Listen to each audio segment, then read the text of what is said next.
هو يا ترى ندمان؟ تفتكر؟ طب تفتكر هو بيفكر فيك ازاي دلوقتي؟ شايفك ازاي؟ قاعد بيعمل ايه؟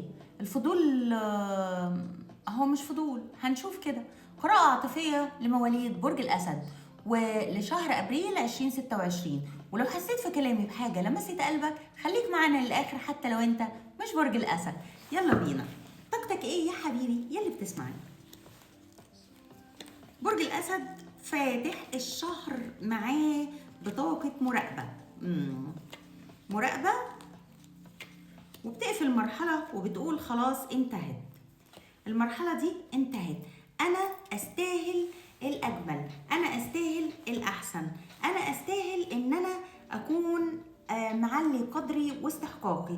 الأسد الشهر ده بيلمع نجمه جامد جدا في حاجة بيعملها، حاجة عاطفية، حاجة أسرية. أنا مش عارفة، بس عندك بتفكر في لم شمل، في تجمع أسري، عايز تلم كده العيلة، عندك روح حلوة كده، بتبقى عايز تلم عيلتك حواليك وتبسطهم تفرحهم.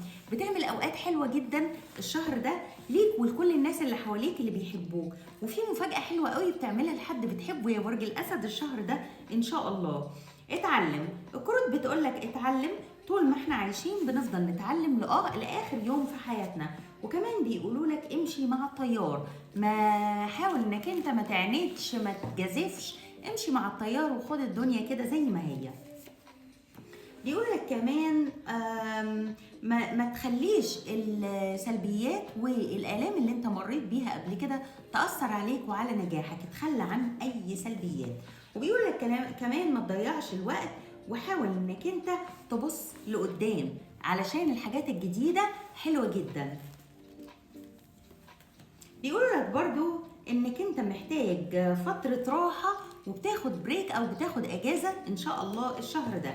كمان في شوية عقبات صغيرة وشوية غيوم في الجو بتقدر انك انت تتخطاها وتخلص منها الشهر ده ان شاء الله يا برج الاسد. في وفرة مادية حلوة جدا جاية لك الشهر ده، بتحمد عليها ربنا وبتكون مبسوط يعني.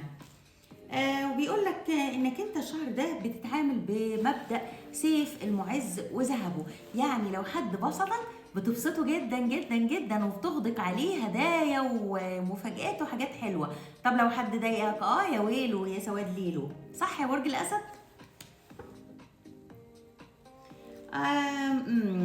في حد انت بتقول لنفسك not enough، يعني مش كفايه، مش كفايه خالص اللي اتعمل فيه، مش كفايه، انا لسه هوريله يا ويله يا سواد ليله، لسه احنا بنقول يا ويله يا سواد ليله. يا ترى بتقول كده لمين يا برج الاسد؟ الله يكون في عونه. صح. في نهايات بتقدر انك انت تتخلص منها، كان في زي حاجات كده بواقي علاقات، بتلاقي يعني الحاجات اللي هي الناس اللي انت موارب عليها الباب بتقفله خالص او تقول خلاص ما يلزمنيش. الشهر ده بتقطع كل الحاجات اللي فاضله ما بينك وما بين ناس مالهمش لازمه في حياتك، بتبدا تمسك التليفون كده وتعمل بلوكات وتقفل عليهم خالص. كومبيتيشن، بيقول لك ان في منافسه شديده جدا جدا جدا مع حد حواليك بتعيشها الشهر ده. كمان بيقول لك ان في حد في الطاقه بتاعتك اتربى حياه مع سنجل بيرنت او ممكن تكوني انت او انت سنجل بيرنت، يعني حد بتكون ظروفه ان هو مش متزوج وبيربي الولاد لوحده ايا كان يعني ظروفه ايه. وفي مفاجأة تاني، في مفاجأة all of a sudden، في مفاجأة بتشوفها أو بتحصل الشهر ده، مفاجأة حلوة إن شاء الله يا برج الأسد. طيب حبيبك اللي أنت فاتح عليه قراءة يا برج الأسد بيقولك إيه دلوقتي؟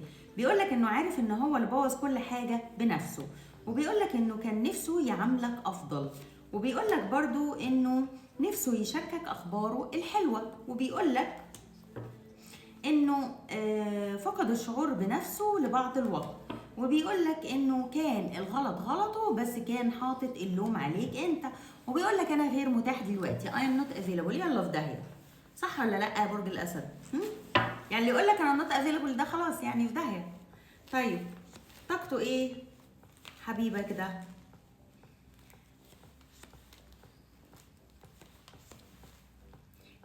هو شايف ان هو لو جه وقف قدامك انت هتنصب له المحكمة، هتديله يعني مش هتسيبه.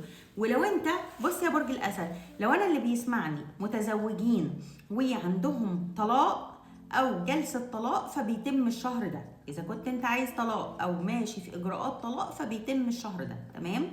حبيبك عنده ندم جامد فوق ما تتخيل في الطاقة بتاعته، حاسس ان هو مش عارف يعمل ايه. يعني انا مش عارفة، طاقته عند مع حب مع ندم، طاقته ملخبطة جدا، مش عارفة هو ليه بيفكر في كده، انت ادرى. شايف انك انت حاطط له بلوكات، مش عارف يتكلم معاك، شايف ان الموضوع صعب، حاسس ان في خناقة، حاسس ان هو حاسس بطاقة كده، عارف اللي هي عايز يديك حقك او عايز ياخد حقه منك، حاسس كده ان في قصة ما بينكم وما بين بعض. انت فاتح قلبك للدنيا وللحب، عندك امنية جميلة بتحققها الشهر ده، عندك انتقال من مكان لمكان وبداية في مكان جديد، عندك تخطيط وانتظار لاختيارات واهداف بدأت انك انت تشتغل عليها، عندك حاجة حلوة جدا بترجع لها من قبل كده، وعندك رجوع من الماضي لحبيب يا برج الأسد، وعندك بداية عملية حلوة جدا، وعندك برضو في نفس الوقت طاقة الوحدة. انت مش متضايق انك انت لوحدك، بس انت حاسس انك انت بتحقق كل ده لوحدك، عشان زي ما شفنا انت حاسس بقوة في اول القراءة. حبيبك بيحاول نفسه يمشي العلاقة تاني، نفسه ان انتوا تبدأوا تاني، قلبه بيوجعه جدا، اعتقد ان هو عرض عليك بداية اولانية وما مشيتش، فبيرجع يعرض عليك بداية تانية يا برج الاسد. عنده وجع جامد جدا في قلبه، يعني قلبه بيوجعه، او يعني عنده زي عارف صعبان عليه اللي حصل، صعبان عليه الحب، صعبان عليه منك برضو، لانه نفسه يتكلم ومش عارف. انت عندك سفر يمكن على اخر الشهر ده يا برج الاسد، سفرية ظريفة بتتبسط فيها، حامل همها وقاعد عمال ترتب، عايز تشوف ناس وحشاك من زمان قوي، الطاقة تقيلة جدا عليك، مش عايز تفكر في حبيبك ده خلاص، اللي هو يلا في داهية، انا مش عايزة افكر فيه، انا عايزة اسافر، عايزة استمتع، محتار شوية بس بتستقر على السفر، في شوية حاجات بتظبطها قبل ما تسافر، وبتباصص للحياة بنظرة إيجابية حلوة جدا، وشايف إن في أمل كبير جدا الفترة اللي جاية. احكوا لي يا شباب حكايتكم في الكومنتات، وقولوا لي ايه قصتكم وايه قصة حبيبكم اللي ندمان ده، يعني ده ندم غريب يعني فعلا يعني. طيب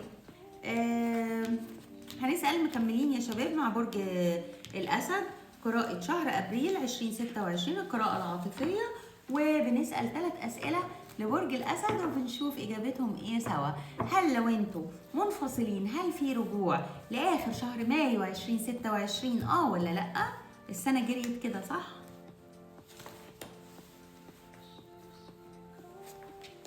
ايوه في رجوع وفي كلام في الرجوع، في انتظار، انتوا الاتنين منتظرين بعض، بس في رجوع ان شاء الله. طيب هل لو انت سنجل او شايف نفسك سنجل يا برج الاسد، هل بيظهر قدامك حد جديد قبل اخر مايو 2026 ولا لا؟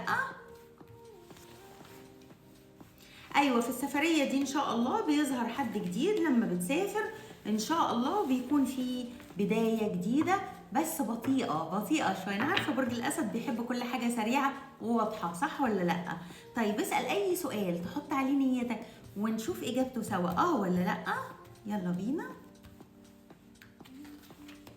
ايوه ان شاء الله يا برج الاسد يحصل اللي في عقلك وبالك، ويا رب يسعدكم يا رب، وتكون القراءه دي من حظكم ومن نصيبكم. شكرا حبايب قلبي برج الاسد ونورتوني.